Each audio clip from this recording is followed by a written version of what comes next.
Hey, how's it going everybody, and welcome back to another video. Today we will be talking about the AMD Ryzen CPU and the gaming performance that's arguably isn't as good as the i7-7700K if you're looking to get really crazy frame rates. So as you've seen in a lot of reviews actually, that it's really good performing and editing. It's sometimes matching the i7-6900K, but in gaming you're not getting a really good performance, especially in games like GTA V, which is known for being CPU intensive, which is really weird. I don't know why. Maybe Ryzen CPUs aren't optimized for GTA V. I mean, GTA V is actually an old game right now. It's a 3 years old game, or maybe we'll find a lot of updates in the future that improves performance. So I think this is the time where I'm telling you right now you should get an i7-7700K instead, or maybe you should wait for the R5-1600X, which, if you don't know what is that CPU, this is another AMD CPU that will be released soon. It has 6 cores and 12 threads, I think. It's not confirmed yet, but we'll see. And it's priced at $250. So yeah, that's $50 cheaper than the R7-1700, which is the cheapest 8-core 16-threaded Ryzen CPU right now. So that means that you'll get single core performance maybe better than the R7-1700. It's for $50 cheaper, so it makes sense to have better single core performance. This CPU is aimed to compete against the i5-7600K, which is the CPUs that's purely meant for gaming. Because if you don't know, the i7s are mainly focused towards the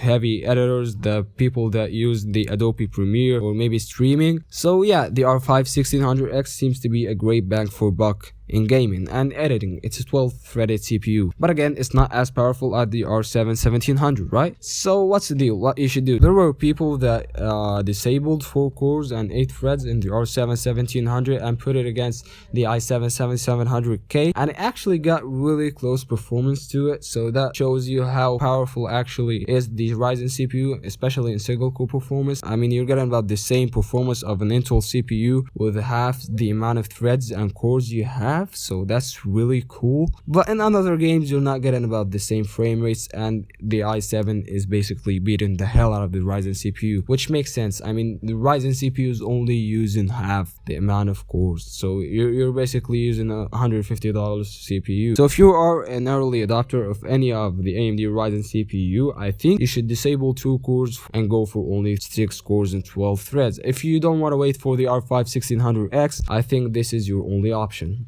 And 6 seems to be the magical number, right? If 8 cores 16 threads is overkilling for games, I think that 6 cores and 12 threads is a bit fair, right? You should give it a shot. And since in the single core performance the i7 is actually better, I guess that extra 2 cores and 4 threads might save your day, and maybe you'll get better performance than the i7-7700K. But I think you'll get about the same performance, if not a tiny bit less. But in some other games you'll get lower frame rates, because still you're not utilizing the whole amount of cores, and this isn't the experience that the developer wanted you to get. So if you're a YouTuber and you have an Intel i7-7700K and R7-1700, maybe because they share the same price, I think you should try that out. I would love to watch that.